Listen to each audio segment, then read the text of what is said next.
Hi, and welcome to Healthy Living. We are here today and privileged to be with CEO Mr. Mark O'Neill from the Hilton Head Hospital System. We're really excited to see you.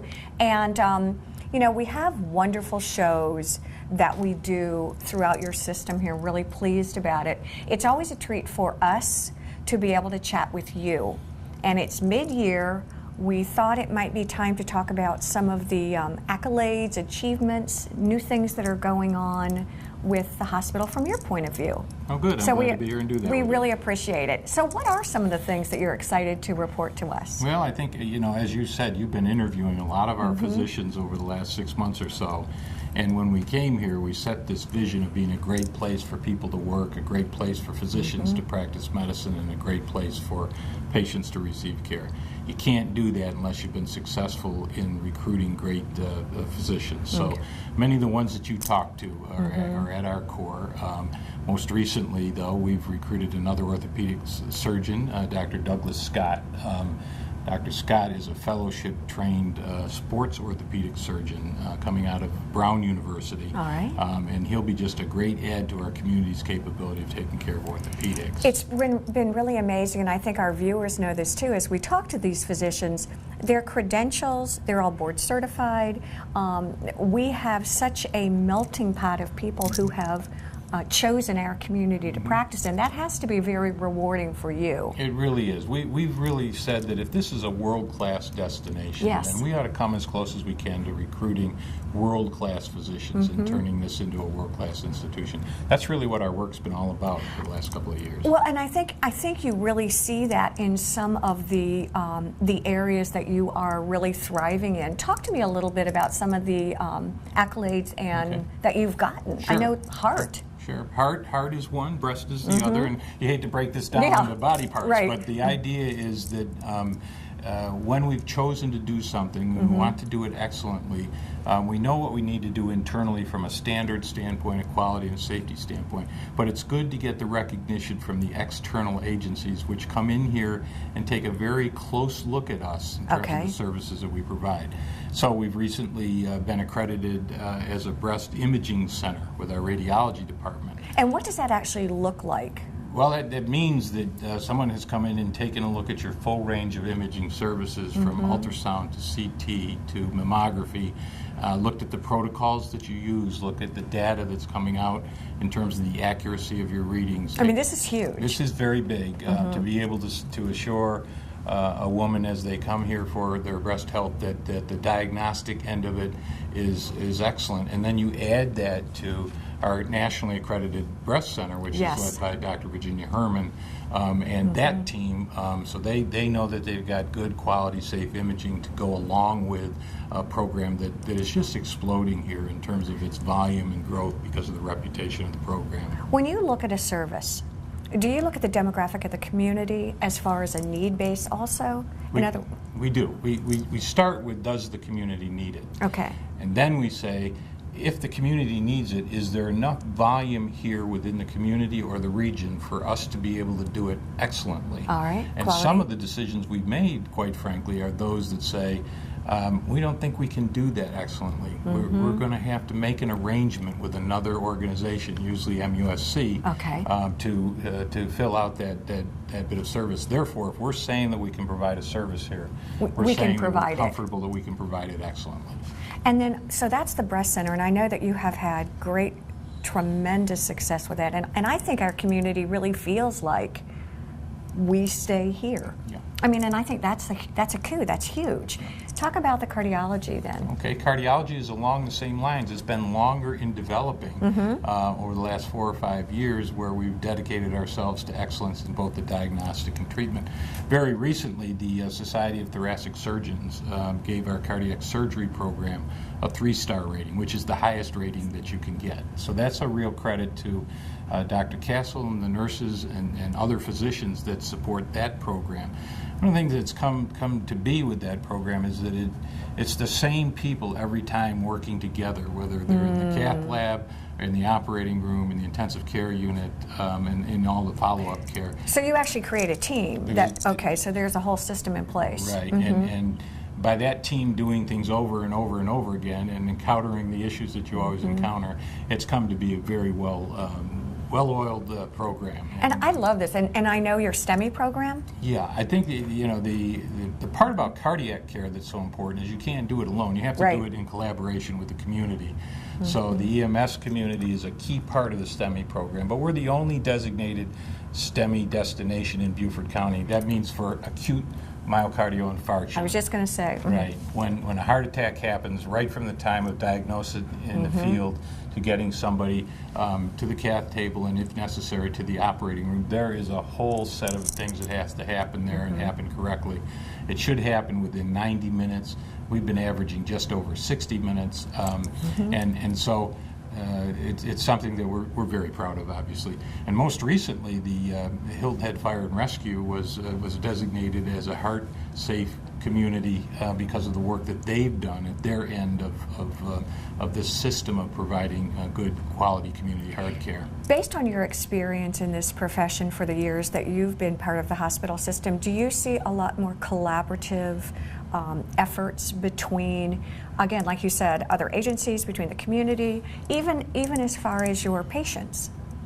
Absolutely. Being good consumers, if you will. Yeah, we have all of the support groups going on, and our partnership with the American Heart Association. Yes, it's huge. Heart Association is very important because prevention and education is still the trick here. When we're taking care of people that have heart disease, that's at the end of what we should be doing as a community to prevent and educate. So all of the Get with the Gold guidelines that we've strived to achieve, one of them, we got national recognition as only one of only 167 hospitals that received that recognition, that in terms of all the work that we do in cardiac prevention, education, and treatment, we were recognized there also. And with our demographic, not that we're not young and healthy, but I know that heart failure is something that you're proud of. You've got a nice group here. Yes, the cardiologists, too numerous to mention, but 8 or 9 of them that are just excellent. I'd go to any one of them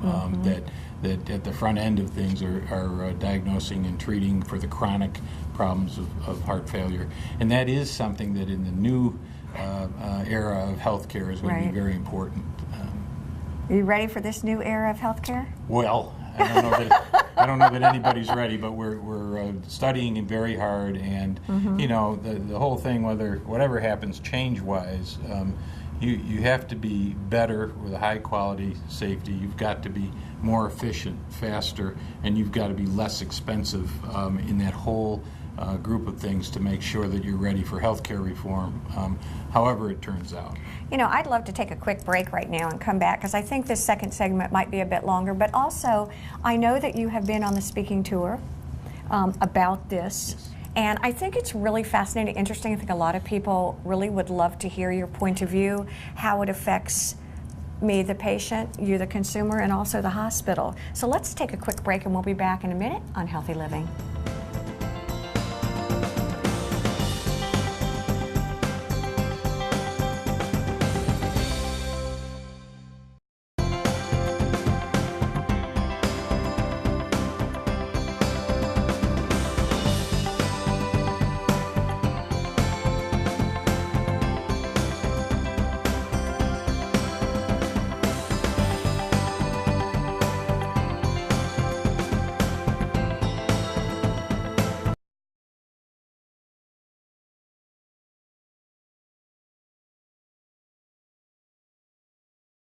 Excuse me. Hi, can I get through, please?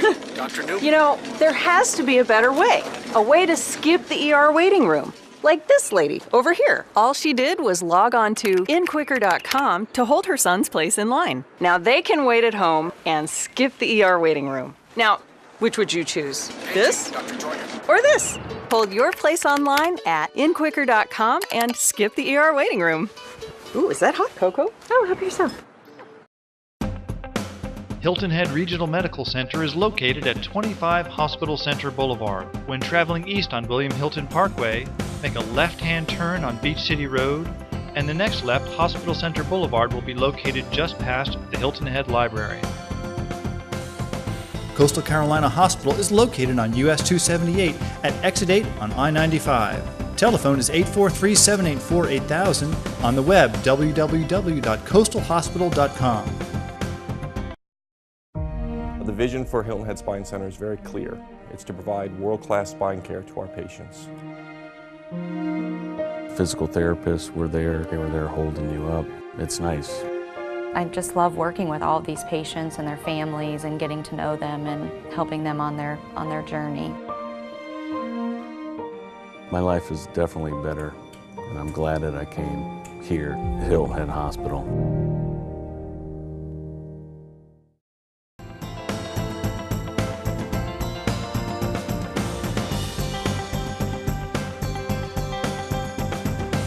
Hi, and welcome back to Healthy Living.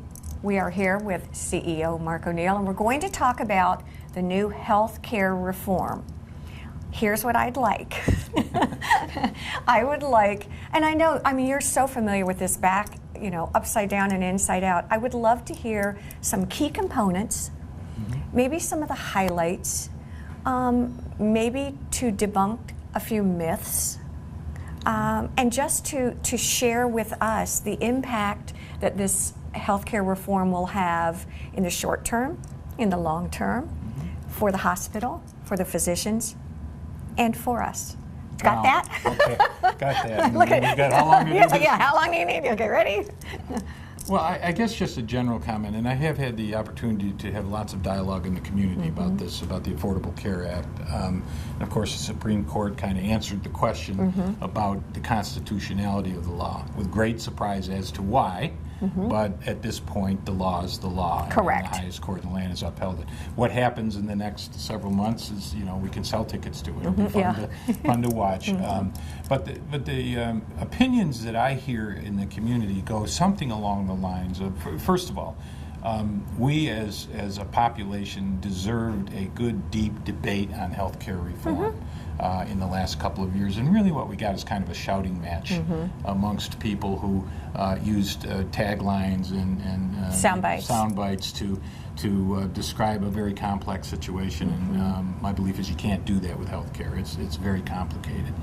In terms of the law itself, the big one for hospitals, and as you know, this affects hospitals, it affects patients, it affects physicians, all in different ways. Correct. And none of them in all positive ways. Correct. You can make positives and negatives out of it.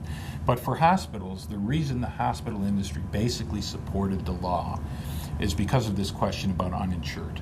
Okay. The 30 million number of population that is uninsured was at the base of the reason for trying to make a change. As you know, in 1983 or 4... I do know this by law. Okay, by law, hospitals were told that they had to take any patient. Correct. Regardless of their ability to pay. Okay? Stabilize them. That's right. Now, some people called that one of the largest unfunded mandates in the history. Okay. Because it basically said everybody gets care. And somebody can argue now that, well, since everybody gets care, what's the problem? Well, the problem is they get it at the most expensive time in their illness, which is in the emergency department. Correct. And to take that $30 million people number down to a local number, last year in 2011, we gave away about $11 million worth of uninsured care.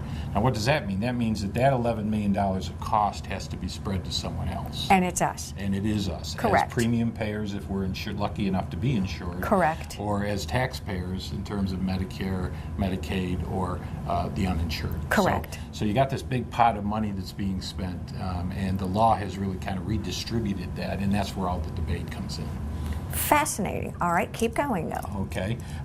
So what's the big controversy here? One of them in this state in particular is the Medicaid expansion. Okay. The original law said we're going to let more people into the Medicaid system, people that are at a higher level of poverty. I believe the number is like $29,000 for a family of 4. And they can come into the national system. They can come into the Medicaid system, which is really a state system. Oh, that's right. It is state funded. You're right. And that's where the debate comes in, right? Gotcha. So you have the government saying we're going to let more people in, and for the first 5 years we're going to cover that for you at decreasing increments. And the law said, and if you don't take that, then we're going to pull the rest of your Medicaid funding. So there was a real hammer to take it. The Supreme Court said, no, that's not legal. You can't mandate that to that level, so that states can either choose to or choose not to accept this additional Medicaid funding. And that's where the debate is right now. Which states are going to take it, which ones aren't going to take it, and So what's that mean for the law? I was just going to say, so right now what I hear you saying is the states have prerogative? They have some option as to whether or not to take that incremental Medicaid dollars to take care of that incremental uninsured population that would be covered under the new law. Are there, let me ask you just a broad-based question. We have Medicaid, we have Medicare. What are some of the other then insured? Okay. Yeah, basically you just covered it. Is that okay? Yeah, Medicare is anywhere from 60 to 65% of the hospital expense. Medicaid is another 10 to 15%, depending on where your location Okay, is. 60%? Right, and the commercially insured, whether Okay, it's a 70. managed care program, a PPO, whatever the insurance company, that's the bucket really right now that healthcare costs are being shifted to. Okay. Because Medicaid and Medicare, in most cases, don't necessarily cover the cost of care. How would that then impact employers? How would it impact those of us who are insured? And I think there's good news for this too. Yeah, let's go through a couple of the good Yeah. news points. One is this business around pre-existing conditions. Correct. Right? That insurance companies would no longer be able to be selective about who they provide insurance for, and that the rates that they charge would be the same for those with pre-existing conditions as not. Can you give me an example of what that would look like? In terms of Like what a pre-existing condition would be? yeah, let's say that someone had a stroke during Okay. their working years, and they have that background, and they retire, but they're not 65 yet. Okay. So they're going to buy an insurance policy on the open market, and one of two things is going to happen. They're either going to get rejected, Gotcha. or they're going to pay a lot more Okay. premium for that. Now there are lots of programs, state and otherwise, that are designed to accommodate some of that. Pools and things like that. Right. Okay, Right. all right. And they've been set up, and some states are saying we'll go with that. Some are saying we'll let the feds do it. Okay. Some are still debating. It's a very confusing time in terms of how this is all going to be promulgated over the next several But I months. think you and I talked about it before, and I think part of this is just listening with an open mind, trying to gather the information Yeah. at this point. All right, so we've got that. We've got those people. Then what about employers covering insurance? A kind of pay or play? Yeah. Or Well, I think that that's very complicated too. But in terms of the general impact on employers, is that theoretically, if you let all of this into the system, then the cost of insurance for the employers could well go up. Okay. And so that's an argument that those that are against the plan I gotcha. would make. Okay. One way of looking at it, though, is that's just more shifting of the bucket, right, of where the money's coming from. So the employers that are large employers and are currently employing their population will either stick with it or be frustrated by the rules and regulations that go along with it, and that could cause more people to go uninsured. Now, talk to me a little bit, if you will, about insurance policies and being able to exchange across states. Yeah. Well, the good news here is I'm a hospital administrator, so I don't understand the insurance Okay, industry good. all that well. But the bottom line is you can buy policies. Right, but you can buy policies now that are national in nature, but most of them are regulated at the state level. And one of the things those that oppose the plan, they would have liked to see more ability to have cross-state insurance Okay. policies, which would have made things more competitive theoretically in the commercial market. Well- And the law probably fell a little short on providing for that. Let me sort of drill down a little bit more and ask you about your docs, your hospital, how you see this law, affordable health care, impacting you all. Yeah, the physicians that... See, now you're excited. You're like, yeah. Yeah, The docs. There are two kinds of, there's lots of kinds of physicians out there, but there are the ones that are still in private practice, either in a multi-specialty group, single specialty group, or on their own. And then there are those, which is a growing number of those that are being employed. Correct, by Okay? hospitals. Now, yes, by hospitals. And the difference would be at this point the physicians in private practice of medicine, and it's easy to feel for them because they've been under extreme pressure from all of these sources we've talked about, whether it's commercial insurance, Medicaid, or Medicare. The amount of reimbursement that they're getting right now is going down. Some, as is known in this community, have decided with Medicare that it's such a hassle that they're just not going to take Medicare patients. And they've gone out and perfectly fine to go out and do concierge medicine. But what does that mean? That means that there are less and less physicians willing to take Medicare patients. Now the law does try to address some of this with more reimbursement for prevention and education. I believe that a Medicare patient can now have a once-a-year prevention doctor's visit without having to pay for it, for example. So that's all good. The prevention stuff is really positive. The prevention stuff is a step in the right direction. There was a group of people that would argue there wasn't enough financial incentive in the plan to really make that happen. So the physicians that are coming out of school right now, and the younger physicians, are having to be very careful about what model they want to go into. Do they have confidence in the private practice model surviving enough so that they can make a living at that?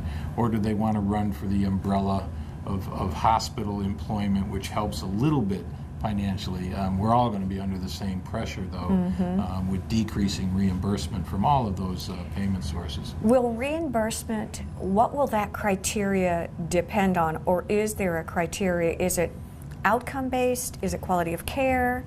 Yeah, what kinds of things? That's a great point. There's a whole section of the law that is calling for more value-based purchasing. Okay, value-based purchasing. Right. That's a concept that says, are you providing high-quality care? Is it safe? And the rest of it, and is it efficient? The example that we're dealing with as a hospital community right now is around readmissions. Okay. Okay, so theoretically a patient comes into the hospital and stays for a couple, 3 days.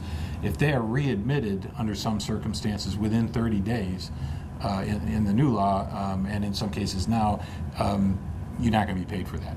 Ah, so the question that's posed is, had you done, in theory, what we were supposed to do, we would not be having a readmission. Right, and so the incentive for a hospital then is to say, let's make sure that when Mrs. Smith goes home, she has a very clear understanding of what her medication regimen is, what she should do in follow-up, whether she needs home care assistance, the whole continuum of care is what we're talking about.